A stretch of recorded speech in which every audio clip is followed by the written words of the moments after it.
Luke 23:28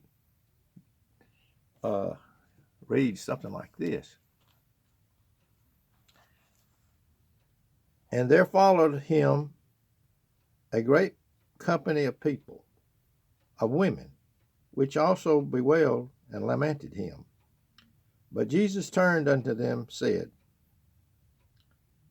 Daughters of Jerusalem, weep not for me, but weep for yourselves and for your children. For behold, the days are coming, in the which they shall say, Blessed are the barren of wombs that never bare, and the paps which never gave suck. What in the world is that talking about, brothers and sisters? Well, I have a video that's popped up on my thing. Somebody had had it. I was surfing the internet, and somebody had it on their playlist. I thought that I didn't think anybody watched them, but the thing about it is I tell you what, I put that little video. I forgot all about that. I did it. It's at the top of my playlist. If anybody wants to, I'm sitting by the lake, and it might be better to listen to it there, with a little scenery where we're talking. And we did go into the subject of the Great Tribulation is in our past. And this is one of the very, this is one of the clues that you can use right here. Daughters of Jerusalem. This thing was going to happen to those daughters of Jerusalem, brothers and sisters. He said, don't weep for me. But anyway, I go to it in detail sitting there by the lake. And I thought you might want to turn over there today, since I got to get out and do few things. I can't really get started too much. I got to go.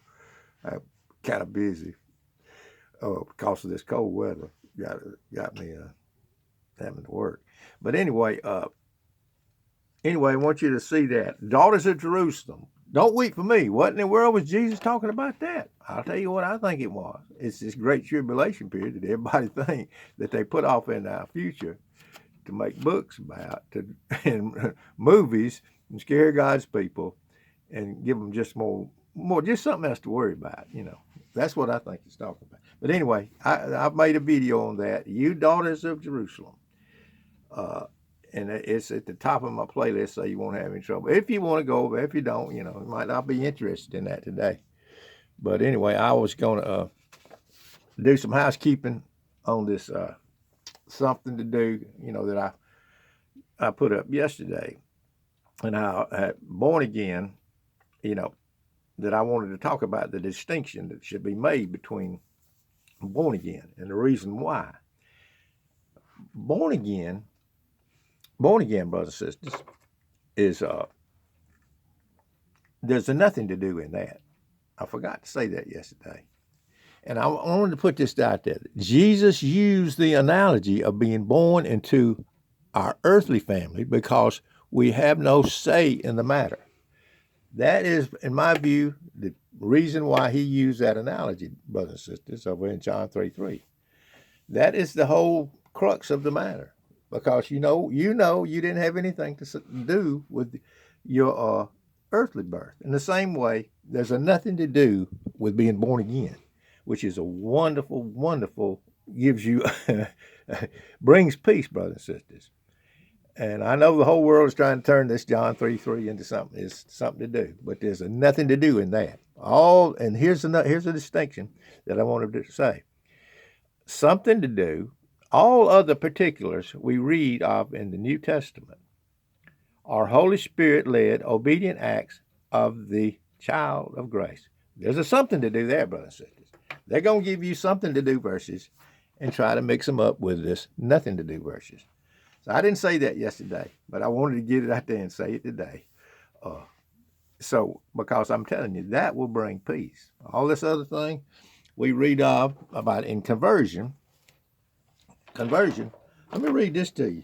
If you want, if you think that everything is going to follow, it said, the Lord said unto Simon, Behold, Satan hath desired to have you, that he might sift you like wheat.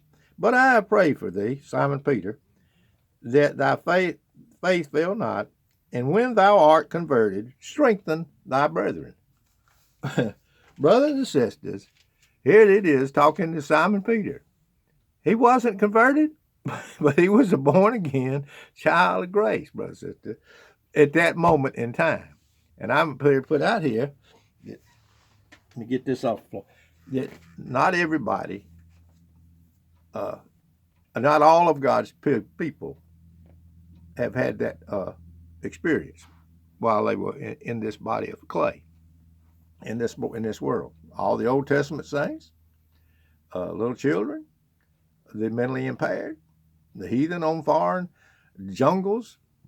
God has a people, I believe, every kindred and every tongue. But I didn't say that in the other video, and I'm just tidying up on it today. Born again, nothing to do. Relax, brothers and sisters. You were born into your natural family. You had no say in the matter. You were born from above. You had no say in that matter either. That's why it's like that.